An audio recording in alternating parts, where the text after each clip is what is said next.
Wellman TV. Jeric Agosta. Kabanata 31. Nang makitang ibinaba ni Christine ang telepono ng walang sinasabi, hindi napigil ang magtanong ni David. Anong mali? Hindi ka ba makalapit sa kanya? Tumango lang si Christine. Hindi.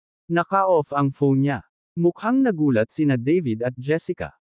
Naalala ni David na sinabi ni Roger sa bulwagan na si Jeric ay hindi mapagkakatiwalaan at maaaring hindi pumunta sa party. Nagtaka si David, matutupad kaya ang sinabi ni Roger. Biglang naisip ni Christine si Gerald, na nagpo-protekta kay Jeric. Kasama ni Jeric si Gerald. Dahil naka-off ang phone ni Jeric, pwede niyang tawagan si Gerald. Anyway, kailangan niyang hayaang lumitaw si Jeric sa birthday party. Sa pag-iisip nito, agad na kinuha ni Christine ang kanyang telepono at tinawagan si Gerald. Gayunpaman, hindi nagtagal ay narinig niya ang isang pamilyar na boses sa telepono. Paumanhin, naka-off ang subscriber na nadial mo. Nagulat si Christine, sa pag-iisip, nakapatay ang telepono ni Jeric. Bakit naka-off din ang phone ni Gerald? Hindi ka rin makakalusot kay Gerald, di ba? Tanong ni David bago pa makapagsalita si Christine. Tumango si Christine. Mukhang may nangyari sa kanila. I'll send someone to the palazzo to check it out, nakasimangot na sabi ni David. Nilabas niya ang phone niya at tumawag. Hilingin ang isang tao na pumunta sa isang villa ng palazzo at tingnan kung may maliki na Gerald at Jeric. Yes, Mr. Foster, may sumagot ng magalang sa telepono. Pagkatapos ibaba ang telepono, sinabi ni David, Christine, naghihintay ang mga bisita sa unang palapag. Bumaba na tayo. Tumango si Christine. Hindi makalusot kina Jeric at Gerald, nag-alala si Christine sa kanila. Bagamat balisa, sinundan pa rin ni Christine ang kanyang mga magulang palabas ng kwarto patungo sa bulwagan sa unang palapag. Mr. Bumaba na si Foster, Mrs. Foster, at Miss Foster. Napakaganda ni Miss Foster sa kanyang puting damit. Miss Foster, mukha kang diyosa.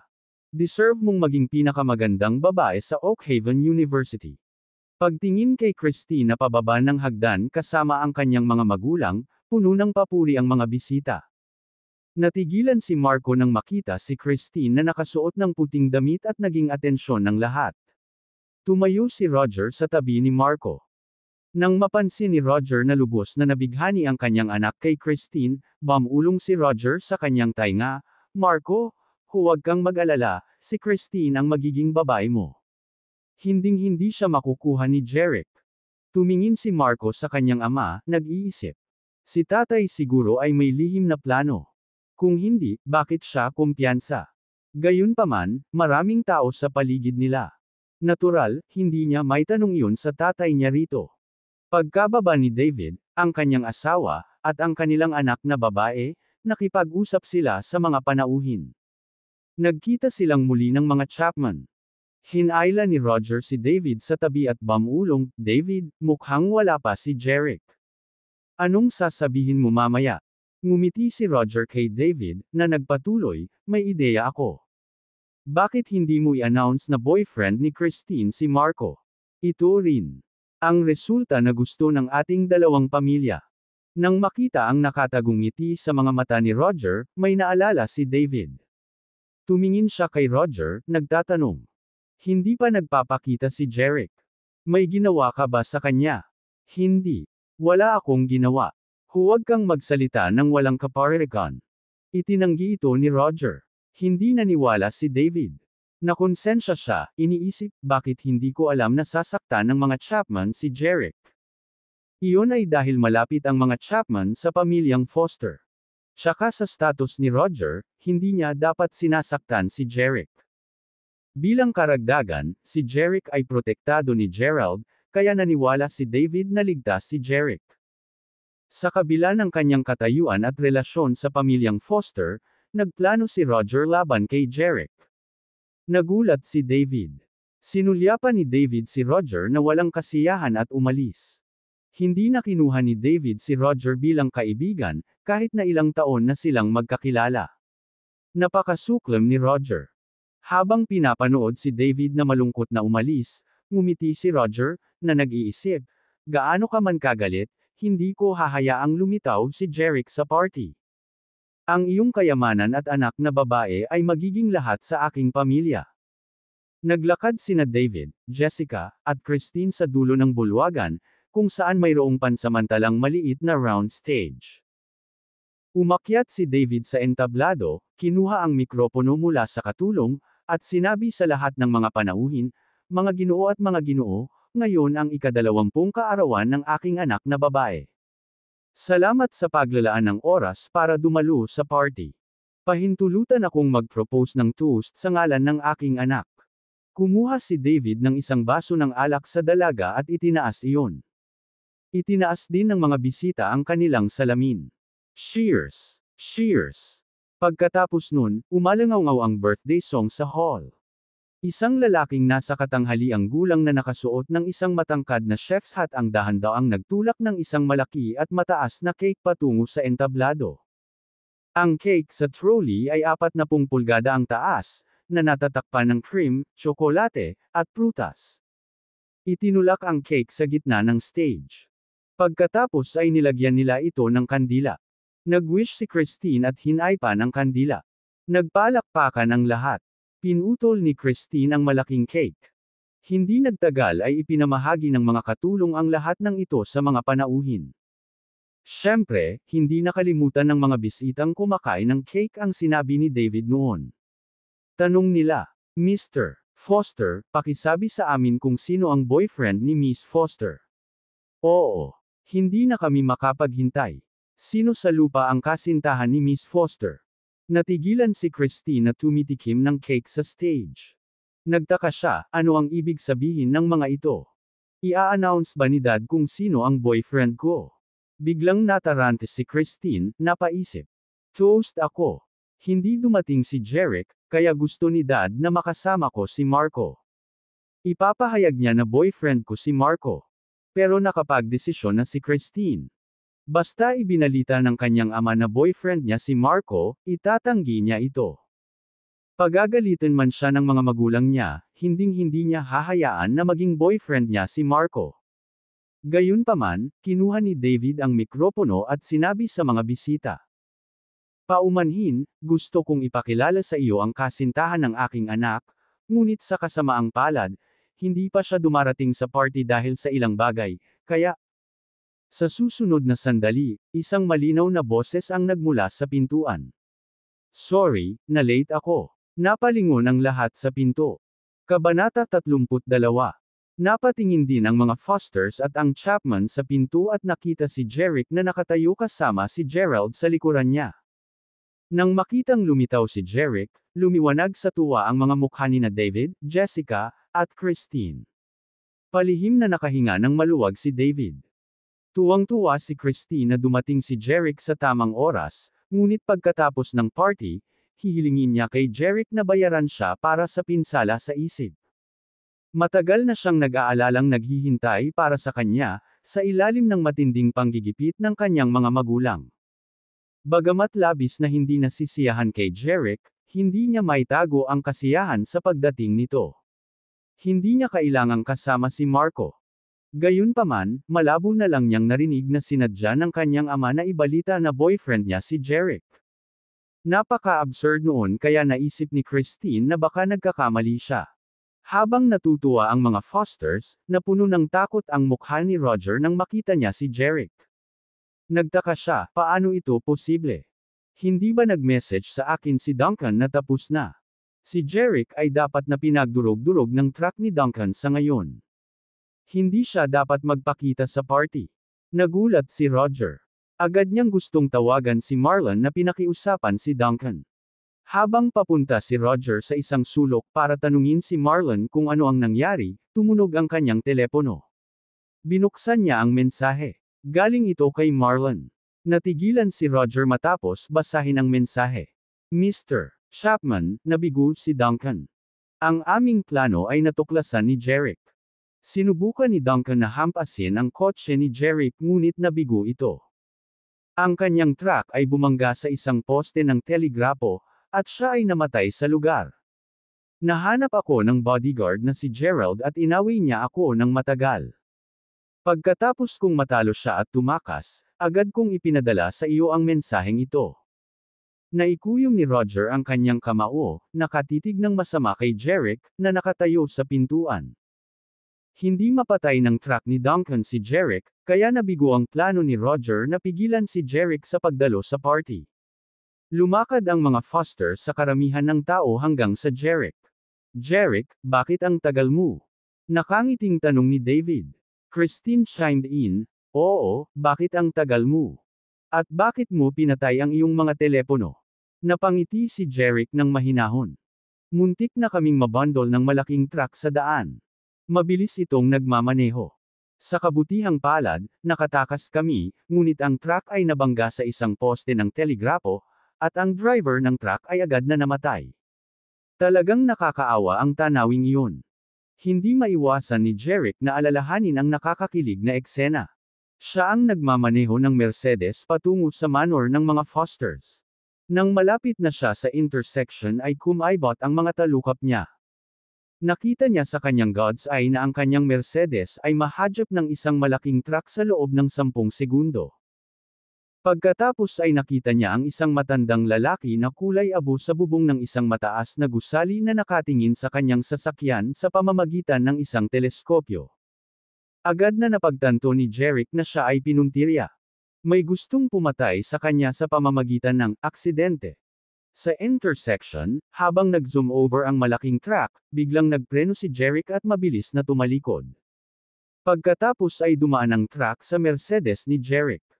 Sa isang malakas na putok, ang truck ay tumama sa isang poste ng telegrapo. Ang poste ng telegrapo ay pumutok at kumatok sa taxi, na ikinamatay ni Duncan sa lugar. Ang kanyang katawan ay nahulog mula sa taxi sa lupa. Bumaba sina Jerick at Gerald sa Mercedes. Ilang salita ang ibinulong ni Jerick sa tenga ni Gerald. Mabilis na sumugod si Gerald sa building. Naglakad si Jerick sa patay na driver, kinuha ang telepono ng driver. Nakita niya ang numero ng telepono ni Roger at nagpadala sa kanya ng mensahe mula sa telepono ng driver.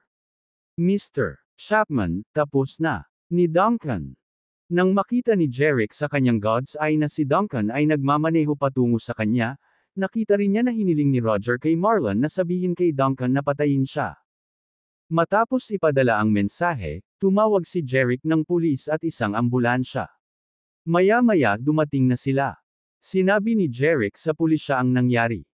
Sumakay si Jerick ng taxi papuntang Foster's Manor kasama si Gerald, nakakaaway lang ni Marlon. Sa villa, dumaan ang tingin ni Jerick sa mga bisita sa bulwagan at damapo sa mukha ni Roger. Habang sinasalubong ni Roger ang mga mata ni Jerick, ang kanyang puso ay nanginginig ng hindi mapigilan. Gayunpaman, mabilis na naalala ni Roger na patay na si Duncan. Naniniwala si Roger na hindi malalaman ni Jerick na siya ang mastermind, kaya mabilis siyang kumalma. Naningkit ang mga mata ni Jerick habang nag-iisip. Napakabisyo ng fox na ito. Gusto niya akong patayin. Siyempre, alam ni Jerick na dahil patay na si Duncan, mahirap maghanap ng ebidensya para akusahan si Roger. Ngunit ngayon na gustong patayin siya ni Roger, hindi siya pinabayaan ni Jerick. Lumapit si David at sinabi sa mga panauhin, ngayon gusto ko siyang formal na ipakilala sa inyo. Ito ang kasintahan ng aking anak, si Jerick Agosta. Nang marinig ang sinabi niya, nagulat ang lahat ng mga bisita dahil karamihan sa kanila ay walang alam tungkol kay Jerick. Nahulaan nila na si Jerick ay dapat mula sa isang mayamang pamilya dahil pinili ni David si Jerick upang maging kasintahan ng kanyang anak na babae. May halong damdamin ang isang bisita. Si Claire iyon. Nang magpakita si Jerick sa villa, tuwang-tuwa siya. Mula nang iligtas ni Jerick ang kanyang buhay noong araw na iyon, sinadya ni Claire na hanapin siya. Gusto niyang pasalamatan si Jerick at mas makilala siya. Gayunpaman, naging abala siya nitong mga nakaraang araw kaya wala siyang oras para hanapin si Jerick. Hindi niya akalain na magiging nobyo ng pinsan niya si Jerick nang muli niya itong makilala. Nakaramdam ng pagkadismaya si Claire. Kasabay nito ang pagtataka at pagkataranta ni Christine. Hindi siya makapaniwala na seryosong ipinakilala ng kanyang ama na gustong makasama si Marco si Jeric bilang boyfriend niya sa harap ng lahat. Masyadong madrama iyon. Nagpanik si Christine. She and Jeric were just putting on a show, pero bigla silang naging totoong mag-asawa. Hindi matanggap ni Christine. Gayunpaman, siya ang nagsabi na si Jeric ay kanyang kasintahan at nag-imbita sa kanyang kaarawan. Kung sinabi niya sa lahat na nagpanggap lang sila ni Jeric na magde-date, walang maniniwala sa kanya. Nanlilisik ang mga mata ni Marco sa selos. Naglakad siya sa isang sulok, kinuha ang kanyang telepono, at tumawag. Tiffany, pwede ka nang pumasok. Kabanata 33. Ibinaba ni Marco ang tawag at tumingin kay Jeric, na ngayon ay nasa ilalim ng spotlight, at ngumisi ng mapang-asar. Napaisip siya. Sa tingin mo madali kang magiging boyfriend ni Christine, Jeric? No way. Poor boy, iniisip ko kung ano ang mangyayari kapag nalaman ng mga bisita ang iyong background at ang iyong nakaraan ni Tiffany. Sa pag-iisip kay Tiffany, ang kanyang mga alaala ay bumalik sa kagabi, sa Heatwave Bar, kung saan sila ni Tiffany ay nagpalipas ng isang gabi, isang napakagandang gabi, kung saan binigyan niya siya ng hindi maipaliwanag na lasa ng kanyang natatanging kasanayan. At bilang kapalit, binigyan niya ito ng ilang matamis na salita at isang pangako na magiging kasintahan niya, na nag-udyok sa kanya na gawin ang anumang hilingin niya, kabilang ang pagtulong sa kanya na maghiganti kay Jeric at hiyain siya. Habang nag-uusap ang mga bisita tungkol sa relasyon ni Jeric at Christine, may lumabas na babae sa labas ng gate ng manor house na nakasuot ng magandang pulang damit at maraming make-up. Hinawakan niya ang isang bag sa paligid ng isang braso, at ang kitang-kitang logo ng LV dito ay nagpapakitang ito ang pinakabagong bersyon. Regalo iyon ni Marco. Kagabi. Paumanhin. Miss, hindi ka makapasok sa bahay na ito maliban kung may imbitasyon ka. Meron ka ba? Sabi ng isang guard na nakasuot ng black suit at isang pares ng sunglasses.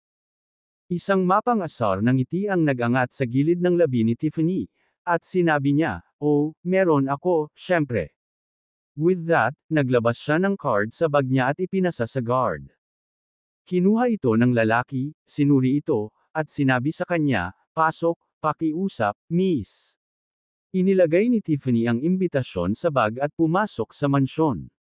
Iniisip ko kung maaari akong pumasok dito nang walang imbitasyon, naisip ni Tiffany habang naglalakad siya sa daan. Ang kanyang imbitasyon ay mula kay Marco, na kinuha ito sa kanyang ina.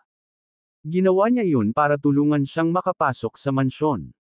Bago ang isang bilog na plataporma sa villa ay nagtipon ang isang grupo ng mga tao, kabilang sina Mr. at Mrs. Foster, Christine, at Jeric. Ang lahat, kasama ang mga panauhin, si Jeric, at ang mga Fosters, ay binigyan ng isang bote ng champagne ng mga tagapaglingkod. Itinaas ni David ang kanyang baso at nagmungkahi, "Mga ginoo at mga ginoo, ngayon gusto kong mag-propose ng toast sa kaarawan ng aking anak, at sa kanyang kasintahang si Jeric." Itinaas ng mga bisita ang kanilang salamin at sinabing, "Happy birthday, Miss Foster. Binabati kita, Miss Foster at Mr. Agosta. Cheers!" Habang nag-iinuman ang mga bisita, may narinig na boses ng isang babae. "Walang puso kang hatek, Jeric. Pinagtaksilan mo ako, pinagtaksilan ang ating pagmamahalan. Anong pakay mo, eh? Ang yaman ng pamilya Foster, di ba?" Lahat ng mga bisita ay tumahimik dahil doon, iniisip kung ano ang nangyari. Pumasok sa lobby ang babaeng nakasuot ng pula, si Tiffany. Nagulat ang mga bisita kung sino ang babae, at bakit niya nasabi iyon. Ano ang nangyayari? Maging si Roger ay medyo naguguluhan. Ngunit natutuwa siyang makita na si Jeric ay inakusahan ng hindi tapat. At nang makita ni Marco ang hitsura ni Tiffany, kumikinang ang mga mata nito sa excitement. Saglit na tinitigan ni David si Tiffany at saka naguguluhang tumingin kay Jeric. Nagtataka rin siya kung ano ang nangyayari. Kung talagang may kaina-hinalang relasyon si Jeric sa babaeng ito. Ipapaalas ko si Jeric, naisip ni David. Hindi niya kukonsintihin ang alinmang two-timer at alam na ang gayong lalaki ay magdadala lamang ng pinsala sa kanyang anak, sa halip na kaligayahan. Sino ang babaeng ito para sa iyo? Tanong ni David. Medyo nakakatakot ang mga mata niya. Nagtataka kung bakit pupunta si Tiffany dito sa halip na maging sa ibang lugar na magsaya kasama ang isang binata na ipinanganak sa kulay ube. Sinimulan ni Jeric ang kanyang God's Eye sa isang banayad na pagliit ng kanyang balintataw. Pagkatapos ay nakita niya kung paano nagpalipas ng gabi sina Marco at Tiffany sa isang marangyang kahon ng isang bar at kung paano sila nagsabuatan para suron at hiyain. Kanya, nasagot ang mga tanong. Ang daya ni Marco. Bagamat alam ni Jeric na si Tiffany ay isang papi lamang ni Marco, talagang ipinagkanulo niya ito at piniling suron siya. Iyon, naisip niya, ay hindi mabata. Napakawalang prinsipyong babae. Malamig na ngumiti si Jeric nang lumingon siya. Kanya, nakakaawa ako. Ngunit tinitiyak ko sa iyo. David at sinabi, huwag kang maniwala sa isang salita niya, Ginoo. Totoong may karelasyon ako. Kanya, nakakaawa ako. Ngunit tinitiyak ko sa iyo, siya ay isang walang prinsipyong babae. Nakipagrelasyon siya kamakailan sa isang mayamang lalaki, ngunit nang maglaon ay sinira ang lalaki. At siya, sa ilang kadahilanan, ay nagpasya na ibalik si Christine laban sa akin. Iyon ang buong kwento. Magtiwala ka sa akin. Nakikita ni David sa inosenteng mga mata ni Jeric na nagsasabi siya ng totoo. Bilang isang presidente ng isang higanteng grupo, naniniwala siya na siya ay sapat na sophistikado upang makilala ang isang kasinungalingan mula sa isang katotohanan. Marami sa mga bisita ang nagsimulang magtanong sa motibo ni Tiffany. Nagsisinungaling siya. Makinig sa akin, lahat. Ako at ang lalaking ito ay nagmula sa isang maliit na bayan, at pareho kaming ipinanganak sa isang mahirap na pamilya. Sinuportahan namin ang isa't isa at nahulog ang loob namin sa isa't isa. Naglakad si Tiffany patungo sa gitna ng pabilog na platform habang nagsasalaysay siya ng sentimental. Totoo, mahirap kami noon, pero sobrang saya namin. At naisip ko na mamahalin niya ako magpakailanman hanggang sa matagpuan ko siyang sinungaling. Pagpapatuloy niya, hindi ko alam kung kailan siya nagpasya na talikuran ako at sumama kay Christine. Baka may gusto lang sa kanya. Kayamanan. Ngunit alam ko na unti-unti, nagsimula siyang magalit sa akin, lumayo sa akin, at sa wakas, iniwan ako. Ngayon ay mayroon na siyang bagong pagkakakilanlan ng nobyo ni Christine. Mabuti para sa kanya. Pagkatapos ng pagsasalaysay, ang ekspresyon ni Tiffany ay naging medyo madilim, at ang kanyang mga mata ay maningning sa mga luha, na naging mapagmahal sa kanya. Ang malungkot na kwento na kanyang ginawa ay nakaantig sa ilang bisita sa silid. Ang ilan ay nagsimulang mag-chit-chat at nakaramdam ng pang-aalipusta kay Jeric. Ang mga dekada ng karanasan sa interpersonal na relasyon ay nagbigay daan kay David na makita sa harapan ng isang tao at makita kung ano ang totoo sa kaibuturan ng kanyang puso. Napakunot noo siya kay Tiffany habang nakikinig sa kanyang pagsasalaysay, at pinagmamasdan ang kanyang pagganap, na, sa kanya, ay, sayang, masyadong immature at simpleng paniwalaan. May proof ka ba, Miss? Tanong ni David. Matapang na tumangala si Tiffany sa kanya at sinabing, yes, I do. Marami akong litrato niya.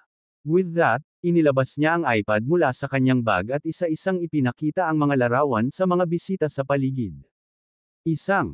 Bawat larawan ay inookupahan nina Jeric at Tiffany, na nagpapakita kung gaano sila ka-intimate. Nagkagulo ang mga manunood. Kabanata 34. Bagamat ang salaysay ni Tiffany ay hindi sapat na nakakumbinsi, ang dami ng mga larawan na mayroon siya sa kanyang iPad ay lubos na nagpapataas ng pagiging mapanghikayat nito. At ang ilan sa mga bisita ay kumbinsido na ngayon na si Jeric ay talagang isang hindi tapat na manliligaw at isang snobbish mammonist. Nagsimulang kumalat ang tsismis tungkol kay Jeric sa silid. Ginamit ang Miss. Natatakot ako na ang mga larawang ito ay hindi sapat upang suportahan ang iyong paratang. Isa lang ang pinatunayan nila, na kayo ni Jeric ay magkasintahan. Kung nabigo ka ba niya o hindi, hindi namin alam. Dahil lang sa mag-boyfriend at girlfriend na siya at ang aking anak na babae ay hindi nangangahulugang isa na siyang mamonista, hindi ba? Mahinahong sabi ni David na nakangiti.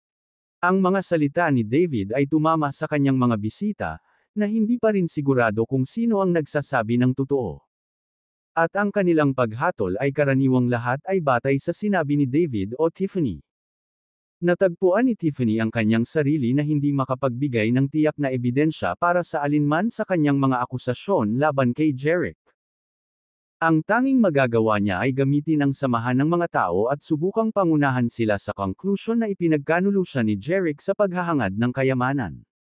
Sir, naiintindihan ko na mas gusto mong maniwala na ang kasintahan ng iyong mga anak na babae ay isang disente at tapat na tao, ngunit ang katotohanan ay palaging mas pangit kaysa sa iyong pantasya. Maniwala ka sa akin, nagsisinungaling siya sa iyo. Natatakot ako kung ano talaga ang gusto niya, ang yaman mo, hindi ang anak mo. Ang magaling magsalita ngunit medyo malayong mga pahayag ni Tiffany ay halos nagtagumpay na magbigay ng anumang matibay na patunay laban kay Jerick. Iba mula sa katotohanan hindi niya kaya. Ngunit mas matalino si David kaysa sa inaakala niya. He chuckled, "Well, miss, you can't jump to the conviction without enough evidence provided. Sa aking masasabi, ang iyong kwento ay batay sa dalawang simpleng katotohanan, isa, si Jerick at ang aking anak na babae ay nagkaroon ng isang relasyon, at dalawa, ikaw at si Jerick ay may kasaysayan noon, ngunit ang dalawang katotohanang ito ay hindi maiiwasang humahantong sa konklusyon na niloko ka ni Jerick, di ba? Namula ang mukha ni Tiffany dahil doon, at hindi niya magawang makipagtalo kay David. Mayroon akong ebidensya. Maya-maya lang, may boses babae na nanggaling sa audience. Ang lahat ng mga mata, kabilang ang mga bisita, ni Jerick, at ni David, ay nakatutok sa tagapagsalita isang babae. Si Claire iyon. Kusang namutla ang mukha ni Tiffany nang makita siya. Nakilala niya na si Claire ang mismong babaeng nakakita sa kanila ni Brandon na nagde-date sa Hilton Hotel. At diretsyong sinampal ni Claire si Brandon sa mukha, 2 beses. Nakaramdam ng pangamba si Tiffany nang maalala ang nakakatakot na ugali ni Claire. Nang maglaon, nalaman niya na kumilos ang pamilya ni Claire at itinulak ang pamilya Wilson sa krisis ng pagkabangkarote. Kaya naman, hindi napigilan ni Tiffany na kiligin nang marinig ang boses ni Claire. Lumabas si Claire sa audience at pumunta sa platform, pagkatapos ay bumaling kina David at Jessica at sinabing, "Tito, Tita, mapapatunayan ko na talagang niloko ni Jerick si Miss Hubbard." Nagkatinginan sina David at Jessica, nagtataka. Siguradong nagbibiro si Claire. Paano niya mapapatunayan iyon? Kilala ba niya sina Jerick at Miss Hubbard at ang kanilang relasyon? Sabi ni David. "Okay. Sabihin sa amin kung paano niya ipinagkanulo si Miss Hubbard." Tumango si Claire, walang problema. Lumapit siya kay Jerick. Sa pagtataka ng iba, tila hindi nagpakita ng kisap mata si Jerick sa harap ng dalagang ilantad sa kanya bilang isang sinungaling at manloloko. Sa halip, ngumiti siya kay Claire. Ngumiti din si Claire sa kanya, "Hi, Jerick, ang tagal na nating huling nagkita, di ba?" Sagot ni Jerick sabay tango. "Oo, matagal na." Pagkatapos ay inabot ni Claire ang kanyang kamay para makipagkamay kay Jerick. Ang lahat ng iba ay nabigla sa eksena at pinaghihinalaan kung ang kanilang mga tainga ay nagsinungaling sa kanila. Ngunit naalala nilang malinaw nilang narinig na sinabi ni Claire na aalisin niya ang maskara kay Jerick. Pero bakit sila nakangiti at nakikipagkamay sa isa't isa? Si Christine din ay mas nagulat, nagtataka kung kailan nakilala ni Jerick ang kanyang pinsan. At tila, sa paghusga sa kanilang pag-uugali, sila ay medyo malapit. Ang mas nakakagulat, alam ni Christine na si Claire, isa sa kanyang mga pinsan na ilang buwang nakatatanda sa kanya, ay isang malakas at agresibong babae na may kaugaliang panatilihin ang kanyang distansya mula sa mga lalaki, lalo pat ngumiti, o makipagkamay sa kanya. Kailanman ay hindi pa napalapit si Claire sa isang lalaki. Maging ang kanyang nobyo na si Brandon ay nabigong hawakan ang kanyang kamay.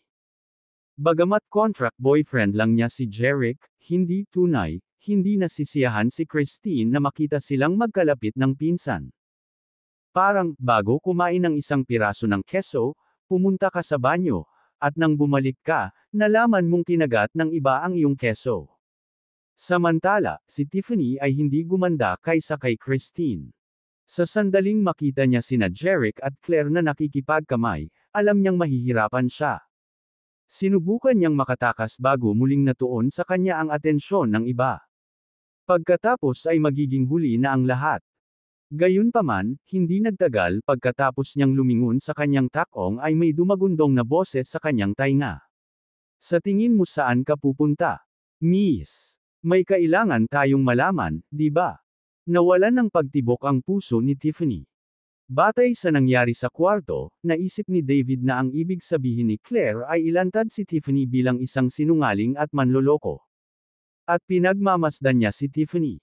Nang sinubukang tumakas ni Tiffany, napansin niya ito at pinigilan siya.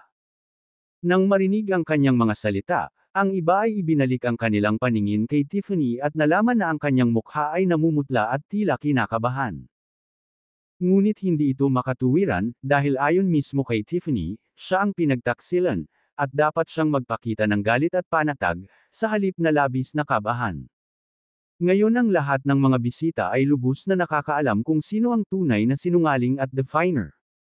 Nakatayo sa gitna ng mga panauhin, nakasimangot si Marco, at ang kanyang mga mata ay puno ng galit. Hindi niya inaasahan na tatangkain ni Tiffany na tumakas, na nagpapakita lamang na nagsisinungaling siya. Idiot na babae. Sinisira mo ang plano ko. Tahimik na nagmura si Marco. Naramdaman ni Tiffany na maraming kaina-hinalang mga mata ang nakatutok sa kanya, at mas lalo siyang nakaramdam ng kaba. Lumingon siya kay David at bumulong, I got to go. Meron akong bagay na urgent. Wala kang pupuntahan.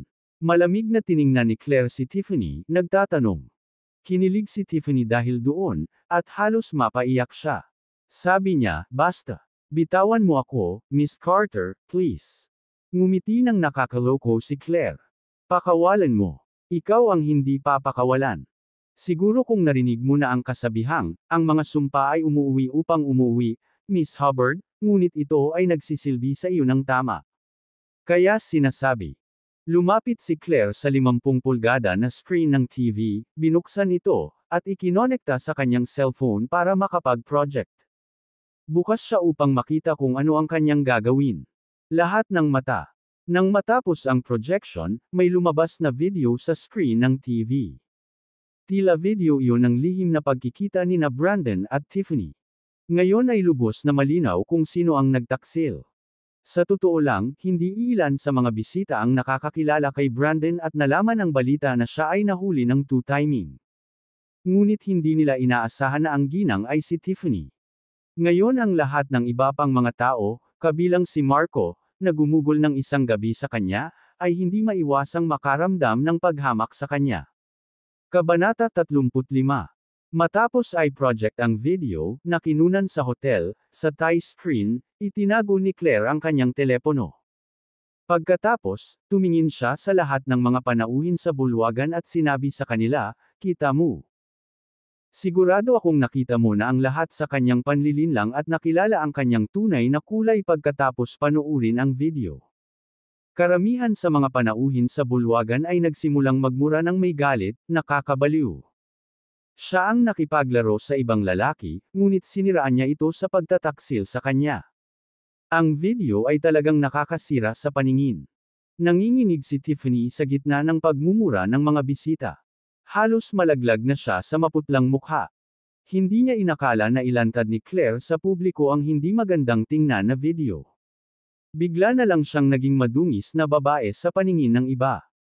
Ngayon lahat ay kinukutya at kinukutya siya.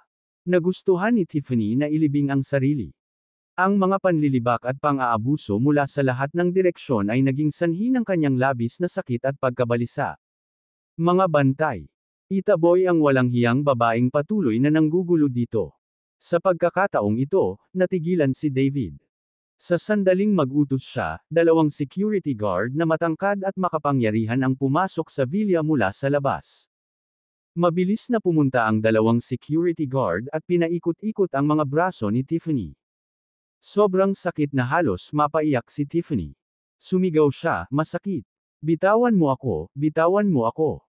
Gayunpaman, gaano man siya nagpumiglas at sumigaw, hindi siya makatakas sa kontrol ng mga gwardya. Sa halip, nagdulot ito ng karagdagang sakit. Sa wakas, si Tiffany ay kinaladkad ng dalawang gwardya palabas ng bulwagan ng villa sa buong tanawin ng maraming tao. Bagamat humahagulgol at umiiyak si Tiffany, walang habag sa kanya ang mga bisita. Pagkatapos ng lahat, nakuha lang niya ang nararapat sa kanya. Natahimik ang lahat matapos itaboy si Tiffany. Sa oras na ito, nakangiting sinabi ni David sa lahat ng mga panauhin, mga kagalang-galang na panauhin, mga binibini, at mga ginoo, ngayon ay itinaboy ang manggugulo at kami ay nag-alis ng hangin. Bakit hindi uminom at magdiwang? Kasabay nito, itinaas ni David ang kanyang baso. Lahat ng mga bisita sa hall ay nagtaas din ng kanilang mga salamin dahil ang Tiffany end ay kaaya-aya. Cheers! Cheers! Sa mga panauhin, si Marco, na nagtaas din ng kanyang baso, ay gumawa ng isang toast na may malungkot na ekspresyon. Bad mood siya. Sa simula, naisip niya na magagamit niya si Tiffany para sirain ang reputasyon ni Jerick sa kaarawan na mapipigilan niya si Jerick na maging boyfriend ni Christine. Party. Pero hindi niya akalain na maaalis ni Claire si Jerick sa gulo. Ibinunyag pa niya sa publiko ang video na nagpapakitang may itinatagong relasyon sina Tiffany at Brandon. Ang kanyang plano ay dumanas din ng malaking kabiguan. Higit pa rito, nanlumo rin ang kanyang mga magulang na sina Roger at Rosalind. Akala nila ay magkakaroon ng masamang reputasyon si Jerick dahil kay Tiffany, ngunit pinatunayan ng pagbaligtad ng balangkas na si Jerick ay inosente. Kaya walang duda na nakaramdam sila ng panlulumo. Natapos ang birthday party sa isang mapayapa at kaaya-ayang kapaligiran. Nagwine sila at naghapunan, masayang nagkukwentuhan. Sa wakas, sumakay na ang mga bisita sa kanilang mag-agarang sasakyan at umalis sa estate. Hindi nagtagal ay umalis na silang lahat, maliban kina Jerick at Claire. Tumingin si Jerick sa kanyang relo at nakitang oras na para bumalik siya, kaya umalis siya kay David at sa kanyang asawa, Mr. Foster, Mrs. Foster, babalik ako. Tumango si David at ang kanyang asawa sa kanya. Tumingin si David kina Christine at Claire, sinabi niya, puntahan mo siya. Ang dahilan kung bakit hinayaan din niya si Claire na paalisin si Jerick ay dahil napagtanto niyang magkakilala sina Claire at Jerick. Kaya naman, pumunta sina Christine at Claire sa parking lot ng manor kasama si Jerick. May paradahan sa malaking manor ng Fosters na may sapat na lawak para makapagparada ng 12-dosenang mga sasakyan. Isa talaga itong manor na kabilang sa isang napakayaman at makapangyarihang pamilya. Kahit na ang paradahan nito ay mas malaki kaysa sa mga villa ng ilang magnate sa Oakhaven. Bagamat umalis ang lahat ng mga bisita at pinaalis ang kanilang mga sasakyan, mayroon pa ring mahigit 100 mag-agarang sasakyan na nakaparada doon. Bilang karagdagan sa Mercedes ni Jerick at Ferrari ni Claire, marami ring mag-agarang kotse tulad ng Maserati, BMW, Rolls-Royce, Bentley, Bugatti, at iba pa. Ang mga sasakyan dito ay nagpakita ng kapangyarihan at kayamanan ng mga Fosters. Samantala, sumakay na si Gerald sa Mercedes at hinintay si Jerick. Gayunpaman, nakikipag-usap pa rin si Jerick kina Christine at Claire. Sabi ni Jerick sa kanila, uuwi na ako. Solemn, mga babae. Solemn, sabi ni Christine. Kinawayan din ni Claire ang kanyang kamay at sinabi kay Jerick, solemn. Sa oras na ito, may naisip si Christine ang paakay na si Jerick sa kotse, sabi niya, good job, Jerick. Pero hindi magbabago ang relasyon namin. Huwag mong intindihin ang sinabi ng tatay ko ngayon. Tumigil ka sa pangangarap ng gising. Pinaalalahanan ni Christine si Jerick na ang anunsyo, na nagsasabi sa lahat na si Jerick ay kanyang kasintahan, ay hindi maaaring seryosohin. Lihim na napangiti si Jerick. Daydream. Iyon ay isang magandang biro. Palagi siyang may mga disenyo. Kaya imposibleng sumuko siya. Hindi pa siya nakontento sa paglalaro lamang ng boyfriend role mula nang pumirma siya sa kontrata. Sa halip, tiwala siyang makukuha si Christine. Not to mention na inamin na ng parents ni Christine na boyfriend siya ng anak nila. Nakakatawa na binigyan siya ni Christine ng pag-iingat. Nagtaka siya, paano ito posible? Pagkatapos, nilapitan siya ni Jerick at nakangising sabi. Anong ibig mong sabihin sa daydream? Magpareserba sa isang hotel at magkaroon ng isang kamangha-manghang gabi sa iyo. Ano? Si Christine ay agad na nadismaya kay Jeric, at nagkaroon siya ng gana na talunin siya. Nang makita ang reaksyon ni Christine, tumawa si Jeric at sumakay sa Mercedes. Pagkatapos ay hinayaan niya si Gerald na magmaneho at umalis sa parking lot. Habang pinapanood silang umalis, tinadyakan ni Christine ang kanyang mga paa at galit na sinabi, "Damn it, Jeric, isa kang rogue." Kahit na pinapagalitan niya si Jeric dahil sa kabastusan nito, sa hindi malamang dahilan, hindi man lang ito nagalit sa kanya. Biglang naalala ni Christine na nasa tabi pa rin niya si Claire. Tiyak na narinig niya ang sinabi ni Jeric. Nahihiyang sabi niya kay Claire, "Claire, ganito palagi si Jeric. Mangyaring huwag magalit." Hindi ito pinansin ni Claire. Gayunpaman, nang makita niyang tinukso ni Jeric si Christine, medyo nalungkot siya. "Wala naman. Mukhang in good terms naman kayo sa kanya."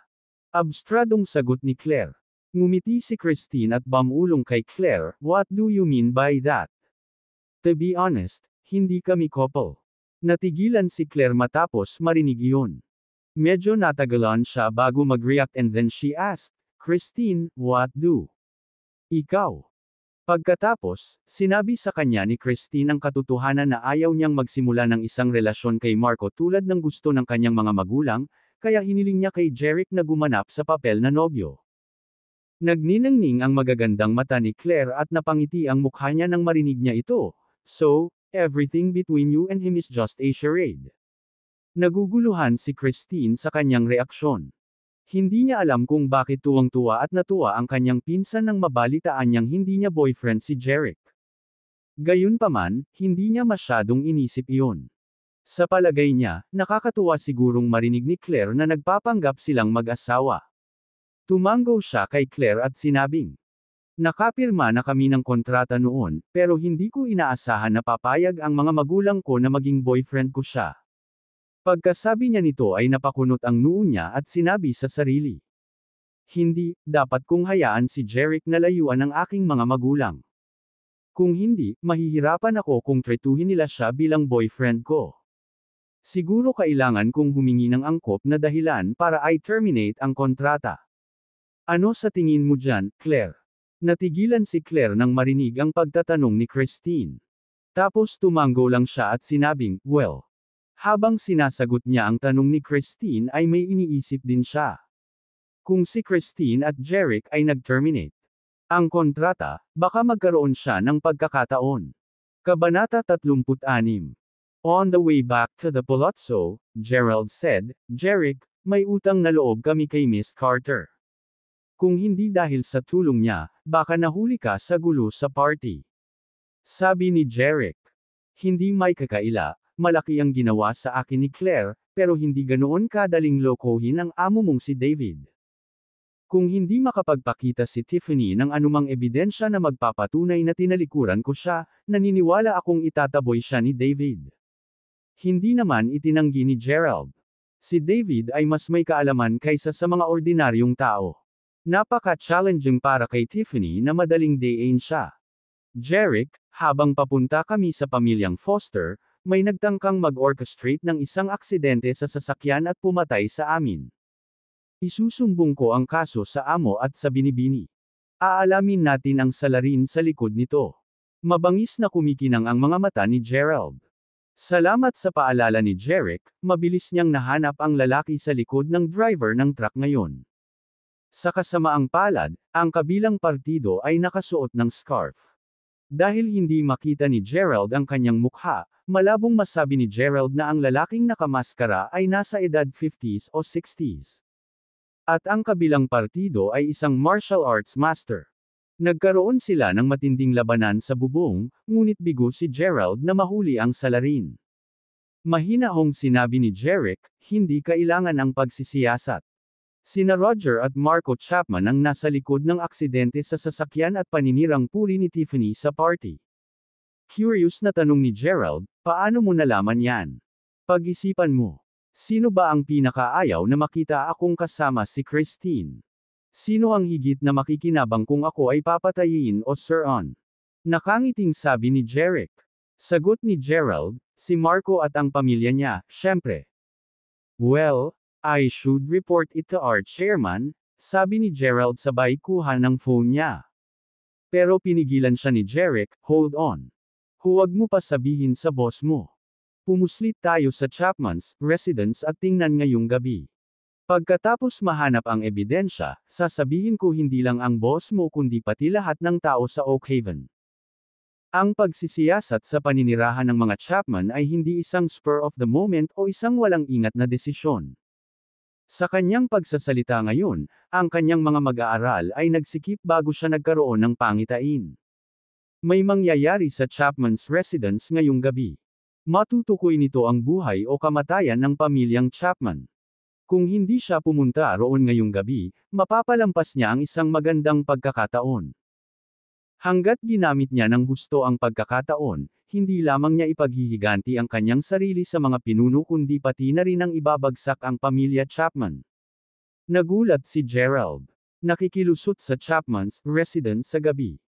Ang villa ng isang makapangyarihang angkan tulad ng pamilyang Chapman ay dapat na maingat na bantayan. Ngunit si Gerald, isang alas ng mga espesyal na puwersa, ay hindi nag-alala tungkol dito. Malayo pa rito, nagustuhan niya ang panganib at mga hamon. Okay, tara at tuklasin natin ang Chapman's residence ngayong gabi. Habang nag-uusap sila, bumalik ang sasakyan sa Villa 1 ng Palazzo. Pagsapit ng gabi, maliwanag na naiilawan ang Oakhaven. Ang Chapman's residence ay sumasakop sa daan-daang libong square feet. Sa labas ng matataas na pader ay nakaparada ang isang Mercedes. Ang mga tao sa loob ng sasakyan ay sina Jeric at Gerald. Naglabas si Gerald ng itim na scarf bago tinakpan ang ilong, bibig, at kalahati ng mukha. Pagkatapos ay sinabi niya, Jeric, maghintay sa kotse. Babalik ako kaagad. Sinabi ni Jeric, sasamahan kita at babalikan kita. Sa likod ng scarf, tumawa si Gerald, haha, pare, this is not an ordinary villa. Maraming elite bodyguard sa loob. Mahihirapan ka kung mahuli ka. Kaya kung pumasok mag-isa, dahil sa aking kakayahan at stealth techniques, hindi nila ako mahahanap. Kahit gawin nila, hindi nila ako mahuhuli. Malinaw ang mensahe ni Gerald. Delikado para kay Jeric na sumama sa kanya. Higit pa riyan, hihilahin siya ni Jeric pababa. Tumingin si Jeric kay Gerald at nagtanong, sigurado ka bang hindi mo kailangan ng tulong ko? Oo, pabor lang at manatili sa kotse. Nagsusumamong idiniin ni Gerald ang kanyang mga kamay sa balikat ni Jeric. Kinailangang sumuko si Jeric. Sige, titira ako. Mag-ingat ka. Inunat ni Gerald ang kanang kamay at nag-okay gesture. Pagkatapos ay binuksan niya ang pinto, bumaba ng kotse, at kumari pa ng takbo patungo sa dingding na parang cheetah. Nang halos marating na niya ang dingding ng villa ay bigla siyang tumalon. Sa kalagitnaan ng hangin, bigla niyang hinawakan ang gilid ng 10 o 13 talampakan na mataas na pader. Mabilis na sinipa ng kanyang mga paa ang pader bago siya sumampa dito. Wala ng oras, tumalon siya sa villa. Malaki ang villa, at hindi lahat ng sulok ay nababantayan. Bukod dito, may mga pagitan sa pagitan ng kanilang mga patrol.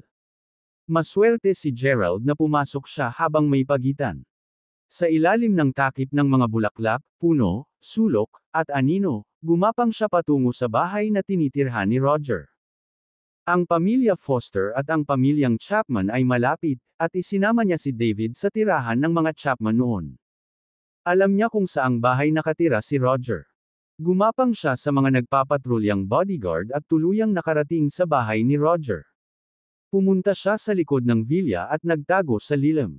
Hindi siya madaling mahanap ng mga tao. Pagkatapos mula sa kanyang bulsa, naglabas siya ng isang pares ng smart goggles at isinuot iyon. Dahil sa night vision function nito, kitang-kita niya ang lahat sa dilim. Kasunod nito, mabilis na inakyat ni Gerald ang mga tubo sa panlabas na dingding at ang mga frame ng bintana. Alam niyang nakatira si Roger sa ikatlong palapag. Nagustuhan ng huli na manatili at makilala ang mga mahahalagang tao sa pag-aaral. Kaya, diretso siyang umakyat sa pag-aaral. Nakita niya ang kalahating bukas na bintana, ngunit nakaharang sa kanyang paningin ang mga saradong kurtina. Maingat na tumalon si Gerald mula sa tubo, lumapag sa gilid sa labas, at dumaikit sa salamin ng bintana. Lumapit siya sa kalahating bukas na bintana. Walang ingay mula sa loob. Parang walang laman. Ngunit upang maging ligtas, hindi siya agad pumasok sa pag-aaral. Sa halip, bahagyang binuksan niya ang kurtina. Sumilip siya at nakita niya ang isang taong nakaupo sa likod ng malapad na mesa at malayang humihigop sa isang tasa ng kape. Ang umiinom ng kape sa pag-aaral ay hindi inaasahang si Jeric. Sa sobrang gulat, muntik nang mahulog si Gerald sa bintana sa ikatlong palapag. Bakit nasa pag-aaral ni Roger si Jeric? Paano siya nakapasok? Nagtaka siya. Kabanata 37. Pumasok si Gerald sa study at nagtatakang tumingin kay Jeric.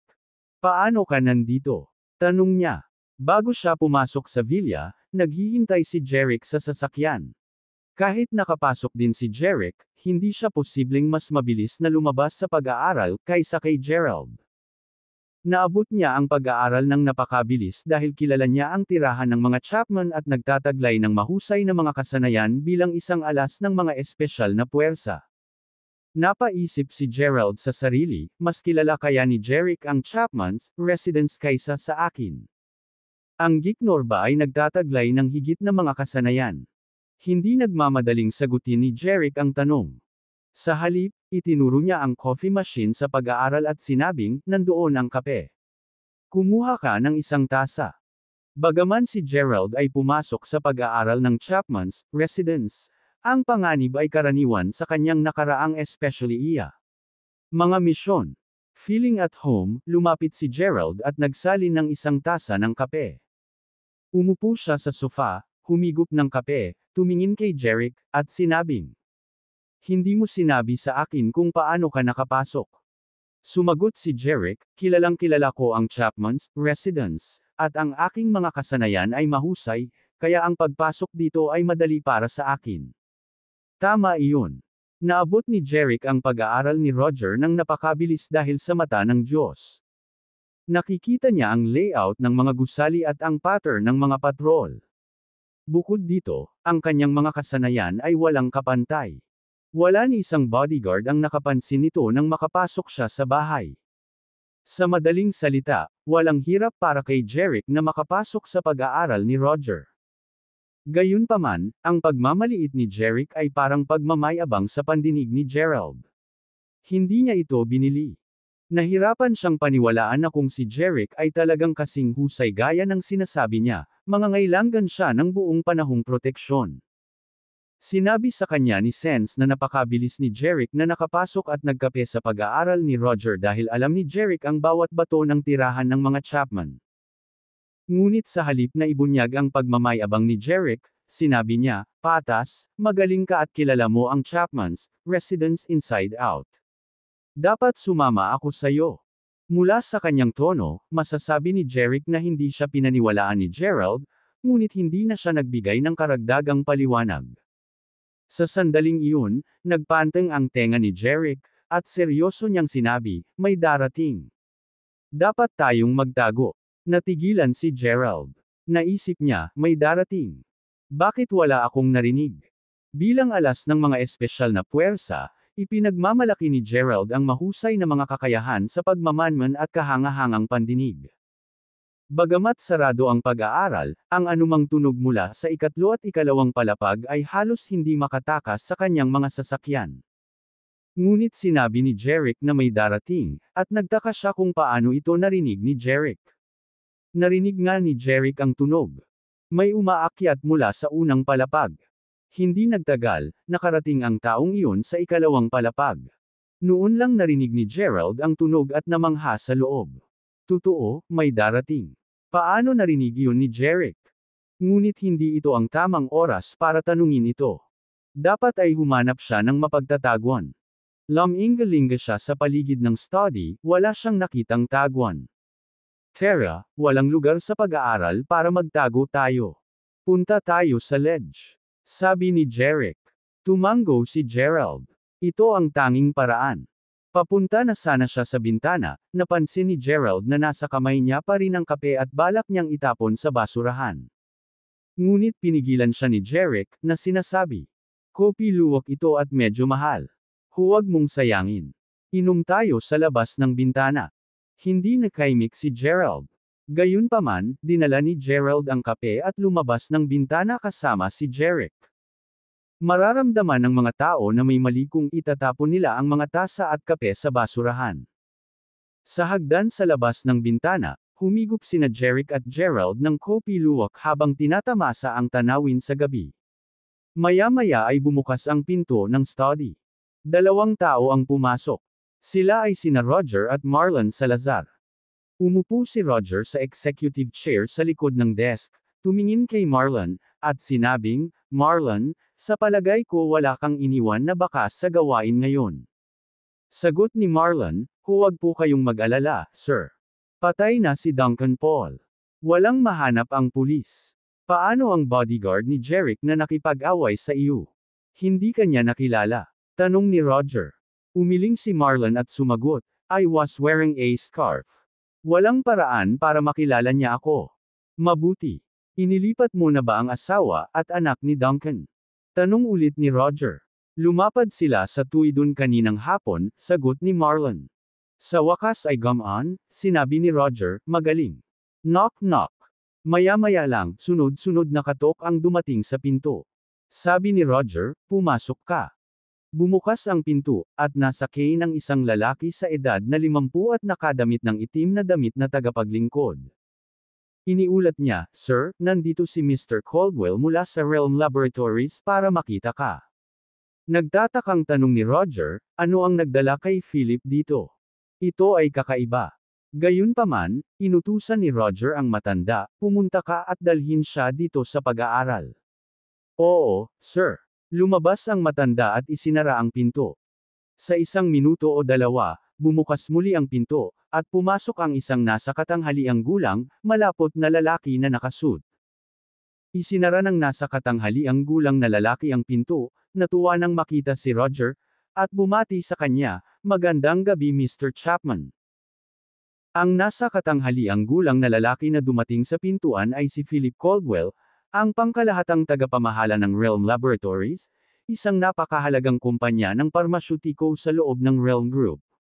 Tumango si Roger at nagtanong, "Philip, ano ang nagdala sa iyo dito? May importante ba tungkol sa kumpanya?" Dumating nga si Philip para sa isang mahalagang bagay, at unang nagtanong si Roger. Hindi niya kailangang magpatalo sa paligid ng bush.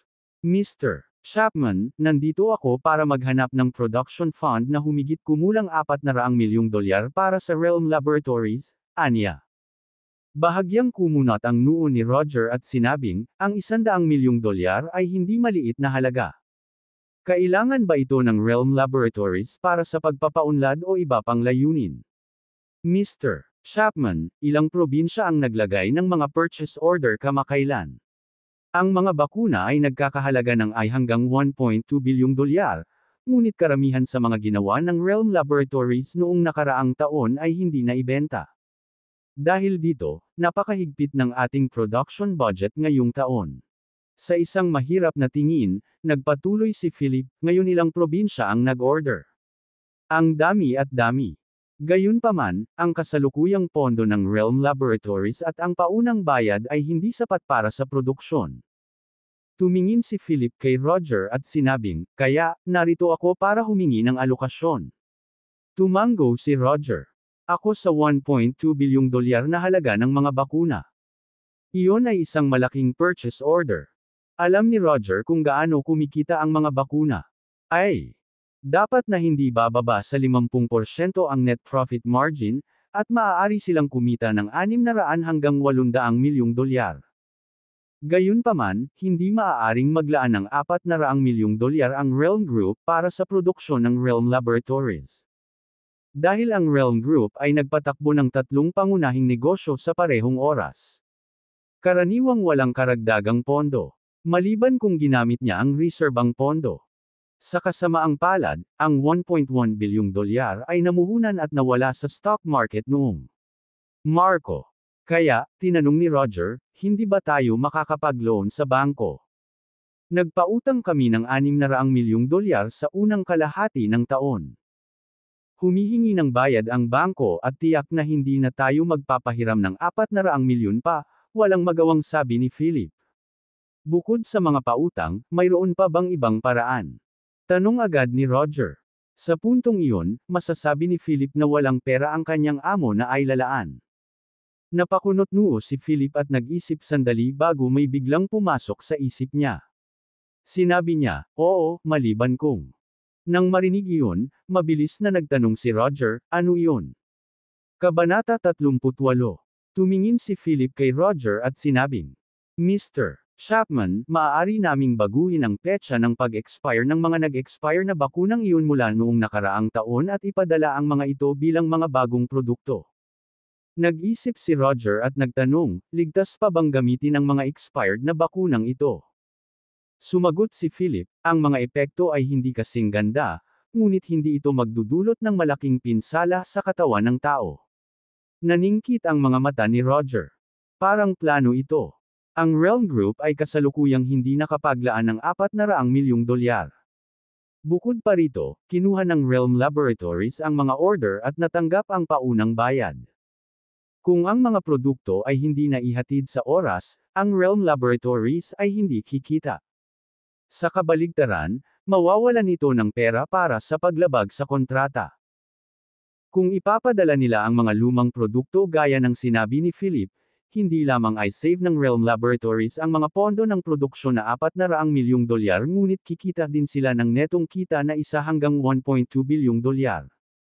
Napakahalaga ng gayong paghihiganti para sa Realm Group na nahihirapan sa pananalapi.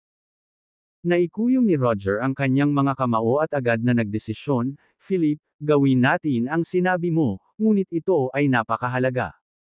Hindi mo masasabi sa iba, kung hindi lang Realm Laboratories ang magkakaproblema, kundi ang Realm Group ay madadami din. Mr. Chapman, makatitiyak ka, itatago ko itong confidential. Walang ibang makakaalam. Mataimtim na saad ni Philip. Tumango si Roger at sinabing, okay, kung maganda ang trabaho mo, gagantimpalaan kita at ang iba pang executive ng Realm Laboratories ng $60 million. Salamat, Mr. Chapman, mabilis na sabi ni Philip habang nakangiti. Lumingon si Roger kay Marlon at sinabihan, Marlon, tingnan mo si Philip sa ngalan ko. Yes, sir, sagot ni Marlon. Yumuko rin si Philip kay Roger at nagpaalam, Mr. Chapman, magkita tayo. Pagkatapos ay lumabas ng study sina Philip at Marlon. May hiwas sa sulok ng kurtina, kung saan makikita ng mga tao ang dilim sa labas. Ngunit sa malapitan, makikita ang camera ng isang cellphone na halos nahalo na sa dilim. Sa pamamagitan ng hiwa, kinukunan ng camera ang nangyayari sa pag-aaral. Tama iyon. Ito ang camera ng telepono ni Jeric. Naitala niya ang mga pag-uusap nina Roger, Marlon, at Philip. Nanatili si Roger sa pag-aaral ng ilang sandali at umalis, tiyak na magpahinga. Si Jeric at Gerald na kanina pa nagtatago sa labas ay bumalik sa study. Gulat na sabi ni Gerald, I didn't expect Roger to be so bold. Ang pagpapadala ng mga lumang produkto bilang bago ay isang pandaraya at ilegal. Kung ginagamit ng mga tao, tulad ng mga bakuna na may hindi sapat na mga epekto, magkakaroon ng kakilakilabot na mga kahihinatnan. Nakangiting sabi ni Jeric, so, ni-record ko na lahat. Magliligtas ito ng maraming inosenteng tao. Tumango si Gerald at sinabing, talagang masama si Roger at ang Realm Group. Hindi natin hahayaang saktan nila ang mga tao. Pagkatapos ay iminungkahi niya, Tara na. Bakit? Mukhang walang balak bumalik agad si Jeric. Patuloy niya, anong nagmamadali? Since nandito na tayo, bakit wala pa tayong masarap na kape ni Mr. Chapman? Hindi nakaimik si Gerald. Pagkatapos, nagkape sina Gerald at Jeric sa pag-aaral ni Roger. Hindi sila umalis hanggat hindi sila umiinom ng kontento. Sa paamano, bamulong si Gerald, mag-ingat ka sa pagbaba mo sa tubo. Tiyak na hindi mahuhulog si Jeric. Gayunpaman, tumango siya kay Gerald. Pagkatapos, bawat isa sa kanila ay may hawak na tubo at dumausdas pababa. Sa ilalim ng takip ng mga puno at kadiliman, gumapang sila at dumaan sa mga nagpapatrulyang bodyguard. Sa huli, tumalon sila sa dingding at umalis sa villa. Sumakay sila sa Mercedes na nakaparada sa labas, pinaandar ang sasakyan, at tinapos ang night trip sa Chapman's residence. Pagkalipas ng 5 araw, sa bodega ng Realm Laboratories. Hindi mabilang na mga kahon ang nakatambak sa malaking bodega. Ang lahat ng ito ay mga bakuna. Sa pangunguna ng isang grupo ng mga tauhan, pumasok sa bodega si Philip, ang general manager ng Realm Laboratories, at ilang iba pang executive. Sa isang nakangisi ng ngiti, sinabi ng isang executive, "Sir, ayon sa iyong order, ang 5 milyong kahon ng mga bakuna na nakastock ay naiprint na may mga bagong petsa. Walang magiging problema." Naglakad si Philip sa isang rack na nakasalansan ng 12-dosenang mga kahon. Ito ay kasing taas ng mahigit 3 talampakan. Tiningnan niya ang mga bagong print na petsa sa mga kahon. Ang mga dati ay napalitan ng mga kamakailang petsa. Ang mga nag-expire na bakuna ay naging mga bagong produkto na ang mga petsa ng pag-expire ay makalipas ang 6 na buwan. Magaling! Pagkatapos ng pagsusuri, tumango si Philip bilang kasiyahan. Mukhang tuwang-tuwa ang mga executive at manggagawang iyon. Pagkatapos ay tinanong ni Philip ang mga executive na iyon, "Maaari ba natin silang ipadala ngayon?" Magalang na sumagot ang isang executive, "Ipapakarga sila sa mga truck sa tanghali. Mamayang 8:00 ng gabi, darating sila sa mga pangunahing ospital." Sa mga lalawigang iyon, tumingin si Philip sa kanyang wristwatch at sinabing, 10 minuto na lang. Pagmasdan itong mabuti. Walang mga pagkakamali sa panahon ng pagpapadala. "Yes, sir," malakas na sabi ng mga executive na iyon. Mula sa isang bukas na espasyo sa labas, ang mga truck ay dahan-daang dumarating sa bodega. Milyon-milyong kahon ng mga bakuna ang malapit ng make-arga. Magiging busy scene ito. Maya-maya lang, umalangaw ang mga sirena sa buong lugar. Sabay-sabay na lumitaw ang 20 o 30 sasakyan ng pulis at sasakyan mula sa ibang mga departamento at humarurot sa harap ng bodega ng Realm Laboratories. Huminto ang lahat ng mga truck.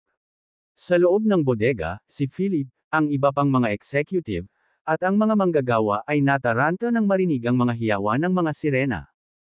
Tinanong ni Philip ang mga executive na iyon, "Bakit umiiyak ang sirena dito? May nangyari ba sa Realm Laboratories?" Nataranta ang mga executive na iyon. Wala silang ideya kung ano ang nangyayari. Noon lang, bumaba sa mga sasakyan ng mga pulis at opisyal mula sa ibang departamento. Pinangunahan ng isang opisyal ang isang grupo ng mga pulis sa bodega. Lumapit si Philip at nagkunwaring kalmado na tinanong ang opisyal, "Sir, maaari ko bang malaman kung ano ang nangyayari? Sino ang namamahala sa lugar na ito?" Tanong ng opisyal na nakatingin kay Philip. Masama ang pakiramdam ni Philip at sumagot, "Ako ang pinuno ng Realm Laboratories. May nagulat na ang Realm Laboratories ay gumawa ng ilegal na droga, at kailangan nating ibalik ang mga may katuturang tauhan para sa investigasyon," sabi ng opisyal, at pagkatapos ay inutusan ang mga pulis sa kanyang tabi. Ibalik mo siya at ang iba pang executive ng Realm Laboratories. I-click. Si Philip at ang iba pang mga executive ay kinulong at dinala sa mga sasakyan ng pulis. Dinala rin ang mga manggagawa. Kabanata 39. Sa araw na ito, ang pinakamalaking balita sa Oak Haven ay ang Realm Laboratories ay ilegal na gumamit ng mga substandard na expired na bakuna bilang mga bagong gawang kwalipikadong bakuna. Milyon-milyong kahon ng mga bakuna ang nasamsam sa bodega ng Realm Laboratories. Ang pangkalahatang tagapamahala ng Realm Laboratories, Philip Caldwell, at mga executive ay inaresto at nasa ilalim ng investigasyon. Ang mga video ng pag-uusap ni Roger kay Marlon at Philip sa pag-aaral ay lumabas sa TV at sa internet. Nasa ilalim din ng investigasyon ang Realm Group, ang parent company ng Realm Laboratories. Bilang chairman ng grupo, si Roger Chapman at ang kanyang asawang si Rosalind Chapman ay dinala ng pulisya. Ang Realm Group at Realm Laboratories ay nahuli sa tuktok ng talakayan sa magdamag. Ang mga news media, mga pahayagan at ang internet ay puno ng mga paninira laban sa Realm Group at Realm Laboratories. Magdamag.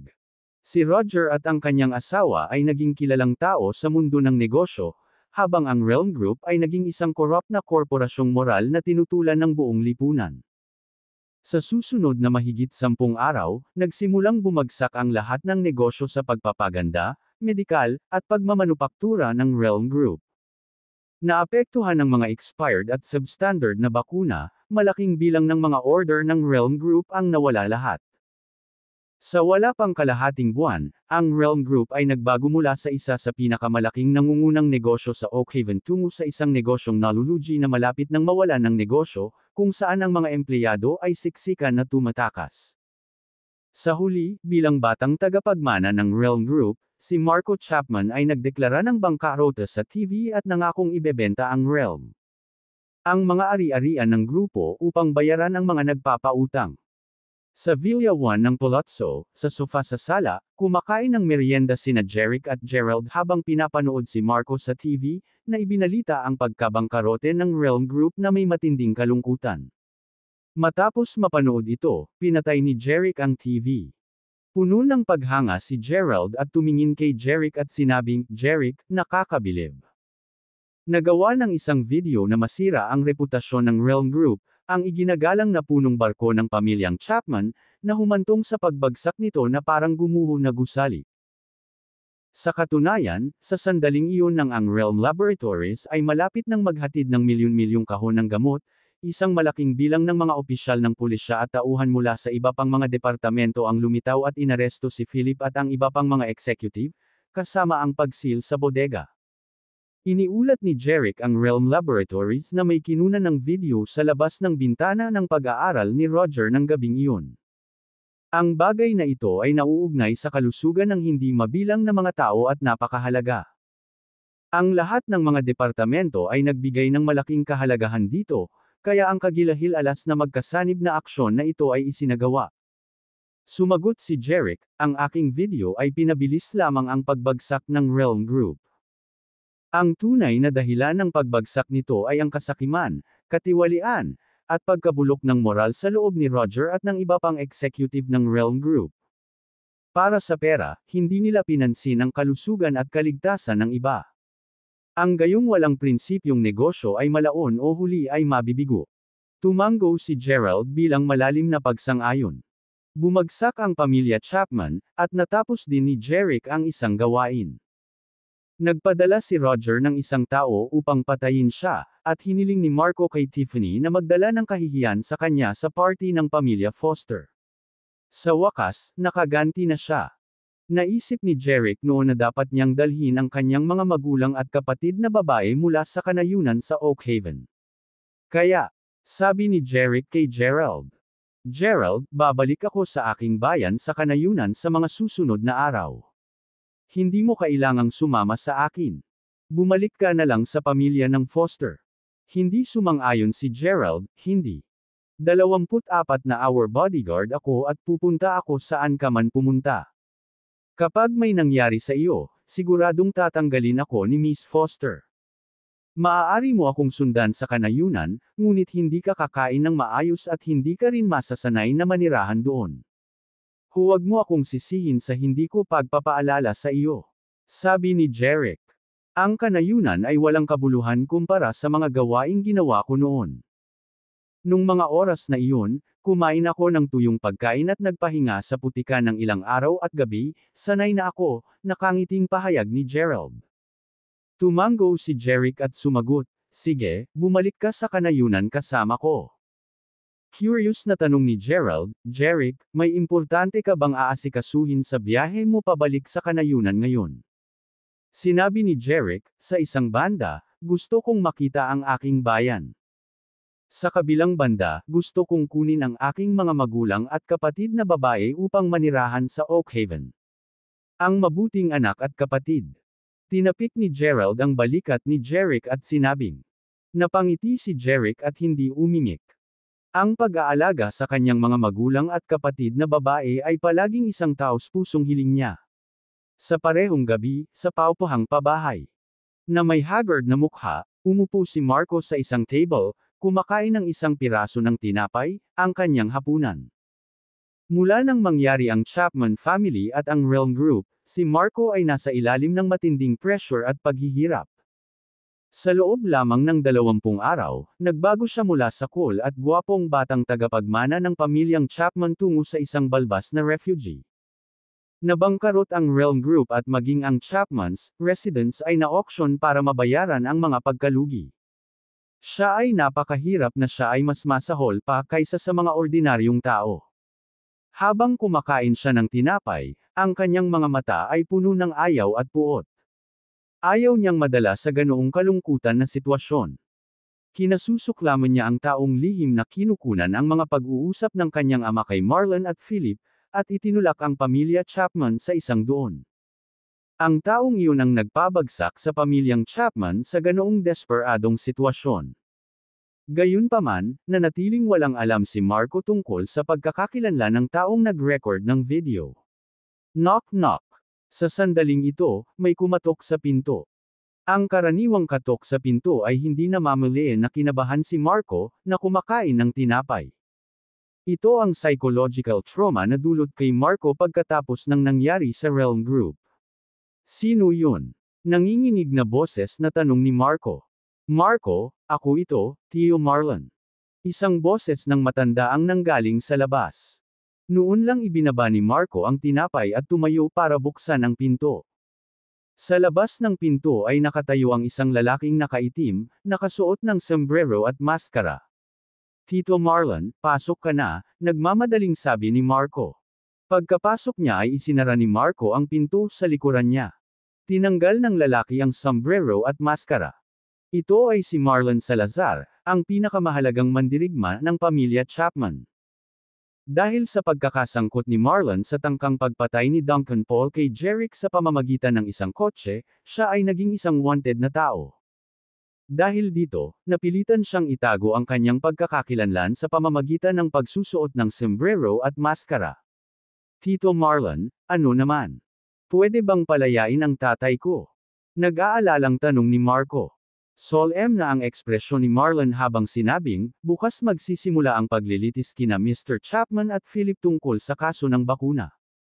Gayunpaman, ang kasalukuyang mga pangyayari ay hindi pabor sa kanila, at may mataas na posibilidad na mangyari ang mga ito. Pagtanggap ng mabibigat na sentensya. Kasama ng malaking multa sa kompensasyon, maaari rin silang makulong. Nag-iba ang ekspresyon ng mukha ni Marco, at bumagsak siya sa upuan. Maging si Marlon ay naawa sa kanya. Sir, huwag kang malungkot. Ako ay nasa tabi mo at ang pamilyang Chapman ay tiyak na babangon mula sa abo.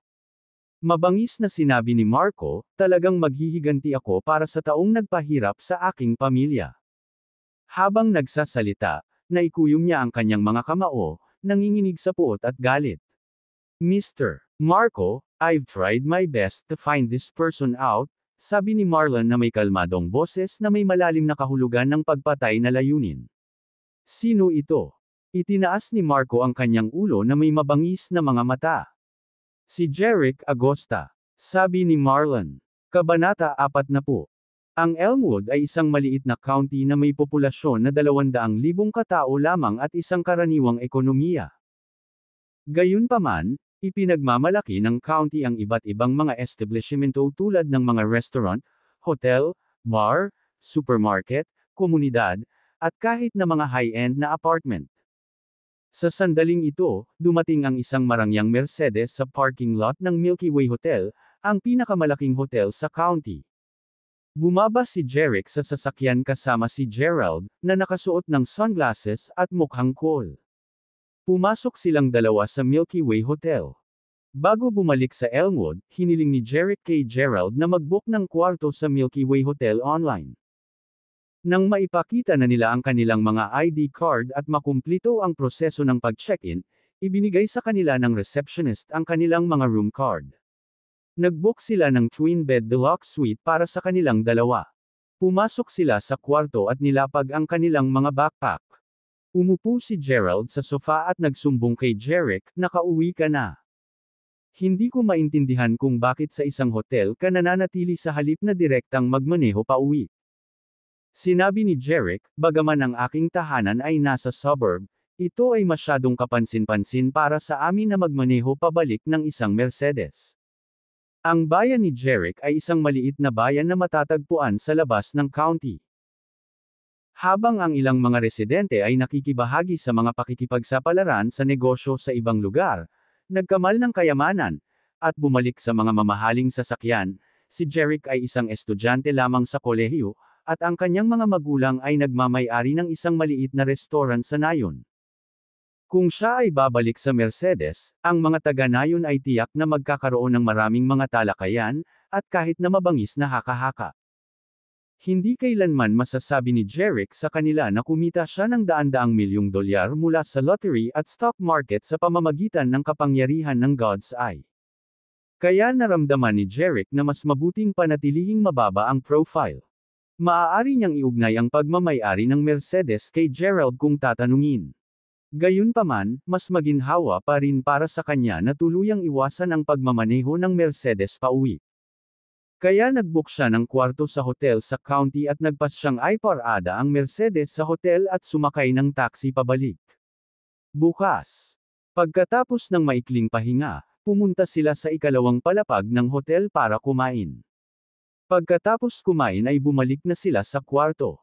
Binuksan ni Jerick ang computer at nagsimulang mag-browse sa international index ng stock market. Matagal na siyang hindi nag-trade ng stocks mula noong huli siyang pumasok sa international stock market at kumita ng $280 million mula sa Realm Group shares. Hindi na niya napigilan. Anyway, wala siyang magawa noong gabing iyon. Nagpasya si Jerick na pumili ng isang stock at bilhin ito bukas ng umaga pagkatapos ng pagbubukas ng quotation. Sa pagbukas ni Jerick sa kanyang God's Eye, ang index ng pagtaas at pagbaba ng lahat ng stock sa screen ng computer ay mabilis na nagbago sa. Minsan. Sa wakas, napansin ni Jerick ang isang stock na umabot sa 500%. Ang pangalan ng kumpanyang ito ay Harvester International Group, isang malaking negosyo na nakabase sa Eldoret. Jerick, nag-aaral ka na naman sa stock investments. Aling partikular na stock ang nakakakuha ng iyong interes? Lumapit si Gerald kay Jerick at napansin niyang sinusuri niya ang index ng stock market, na nag-udyok sa kanya na magtanong. Sumagot si Jerick, pumili si Steve ng tinatawag na Harvester International Group. Malaki ang posibilidad na tumaas ang presyo bukas. Maaari mo ring isaalang-alang ang pagbili ng ilan. Agad na lumapit si Gerald, tiningnan ang Harvester International Group sa screen at sinabing, nadagdagan lang ng 0.2% ngayon, parang hindi halata ang pagtaas. Sabi ni Jerick, baka magkaroon ng milagro. Siyempre, kung hindi mo iniisip, kalimutan mo na lang. Gayunpaman, pagkatapos mag-isip ng ilang sandali, sinabi ni Gerald, "Pearl buy it." Sa nakalipas na 6 na buwan, 10,000 ang nawala sa akin sa stock trading. Sana ay magkaroon ako ng swerte sa pagkakataong ito. Nagdesisyon si Gerald na bumili batay sa dating $200 milyong na taya sa pagitan nina Jerick at David Foster na saksihan niya na ginawa ni Jerick ang isang $20 milyong na pamumuhunan sa isang nakakagulat na $200 milyong sa loob lamang ng 2 araw sa pamamagitan ng stock speculation. Kaya naman, naniniwala siya na bukod sa swerte, tiyak na may mataas na talento si Jerick sa pangangalakal ng mga stock. Well, matutupad na ang pangarap mo, nakangiting sabi ni Jerick. Nalaman na ni Jerick sa pamamagitan ng mata ng Diyos na bukas ay iaanunsyo ng Harvester International Group ang negosasyon sa Greenville International, kaya ang presyo ng stock ay tataas ng 500% sa isang araw. Pagsasanib. Gayunpaman, pagkatapos ng ilang araw, ang dalawang higanteng kumpanya ay kalaunan ay mag-aanunsyo ng kabiguan ng kanilang pagsasama dahil sa iba't ibang dahilan, na nagreresulta sa isang makabuluhang pagbaba sa presyo ng stock. Ito ay tiyak na dahil sa foresight kaya si Jerick ay lubos na nagtitiwala sa kanyang pinili. Kinaumagahan, nag-almusal sina Jerick at Gerald sa hotel pagkagising. Pagkabalik nila sa kwarto nila, kakabukas lang ng international stock market. Inilagay ni Jerick ang kanyang buong kapital na $120 milyong ng direkta sa mga stock ng Harvester International Group. Bumili din si Gerald ng mga stock ng Harvester International Group sa pamamagitan ng isang app. Pagkatapos noon, direktang pinatay ni Jerick ang kanyang laptop. Dahil alam niyang aabot sa pinakamataas na punto ang stock ng Harvester International Group bago magsara ang market ngayon. Kailangan lang niyang ibenta ang kanyang mga bahagi bago ito. At siya ay babalik upang makita ang kanyang mga magulang at kapatid na babae. Lumapit si Jerick kay Gerald sa sofa, at tinanong, nabili mo na ba ang mga stock na iyon? Matapos makumplito ni Gerald ang pagbili ng mga stock, nagpatuloy siya sa pag-browse sa iba pang mga pagpipilian sa stock. Nang magtanong si Jerick tungkol sa kanyang puhunan, iniangat ni Gerald ang kanyang ulo at sumagot, I invested $20,000, which is my entire monthly salary. Kung bumaba ang presyo ng stock ng Harvester International Group, wala akong anumang pondo para sa aking mga gastos ngayong buwan. Bilang isang A Special Soldier, nakakuha si Gerald ng malaking sweldo bilang bodyguard para sa pamilyang Foster. Pagmamasdang pinapatay ni Jerick ang kanyang laptop, nagtanong si Gerald, nakabili ka rin ba? Magkano ang na-invest mo? Walang pakialam na sinabi ni Jerick, $120 milyong. Laking gulat ni Gerald, $120 million. Baliw ka ba kung bumagsak ang presyo ng stock, malaking pagkalugi ang mararanasan mo. Gayunpaman, medyo mahinahon na sinabi ni Jerick. Kahit mawala lahat ng $120 million, bata pa ako at siguradong kikita ako. Ngunit kung tumaas ang presyo ng stock, maaari akong kumita ng mas maraming pera, $200 milyong, o kahit $400 milyong. Hindi maiwasang isipin ni Gerald, that's utterly insane. Nakakabaliw. Siya ay lubos na nabigla. Gumising ka. Samahan mo ako sa bahay ko. Ang mga salita ni Jerick ay pumutol kay Gerald mula sa kanyang pagkagulat. Tumango si Gerald at sinundan si Jerick palabas ng hotel room. Umalis ang dalawa sa hotel, huminto ng taxi sa kalye, at nagtungo sa bayan ni Jerick, Springvale, na matatagpuan sa mga suburb. Ang Springvale ay isang maliit na nayon na may populasyon na wala pang 1,000 na matatagpuan sa labas ng county. Ipinagmamalaki ng nayon ang mga burol na natatakpan ng malalagang mga dahon, na noong spring ay naging isang nakamamanghang panorama na nakapagpapaalaala sa isang obra maestra ng sining. Kaya naman, nakuha ng nayon ang pangalan nito, Springvale. Sa nakalipas na ilang taon, ang buhay ng mga tao sa Elmwood ay lalong bumubuti. Sa pagtaas ng kita, naging aktibo rin ang iba't ibang konsumo, lalo na ang sikat na turismo sa kanayunan nitong mga nakaraang taon. Dahil sa kilalang tanawin ng Tagsibol, ang Springvale ay nakakuha ng pagkilala bilang isang tanyag na destinasyon ng turista sa loob ng Elmwood. Bilang tugon sa lumalagong takbo ng turismo sa kanayunan, nagsimulang masaksihan ng maliit na bayan ang pagtatatag ng mga inn, homestay, food street, at specialty shop. Para naman sa mga magulang ni Jerick, pagkatapos ng pagtaas ng turismo sa kanayunan, nagbukas sila ng isang restaurant sa kanilang bahay. Jerick. Huminto ang taxi sa harap ng dalawang palapag na restaurant na pinangalanang Evermore Diner. Ang Evermore Diner ay ang restaurant na binuksan ng mga magulang ni Jerick 2 taon na ang nakararaan. Binayaran ni Jerick ang taxi at bumaba ng sasakyan kasama si Gerald. Nakalagay ang pangalan mo sa Evermore Diner. Ito ba ang restaurant na pinapatakbo ng pamilya mo? Napatingin si Gerald sa signboard ng restaurant at tinanong si Jerick. Tumango si Jerick. Tama yan. Ito ang restaurant ng pamilya ko. Ako si Jerick, at ang pangalan ng kapatid ko ay Everly. Si Jerick ay may nakababatang kapatid na babae na tinatawag na Everly Agosta. Nagpasya ang kanyang mga magulang na pangalanan ang restaurant sa kanilang mga anak dahil, para sa kanila, ang kanilang mga anak ang ibig sabihin ng mundo.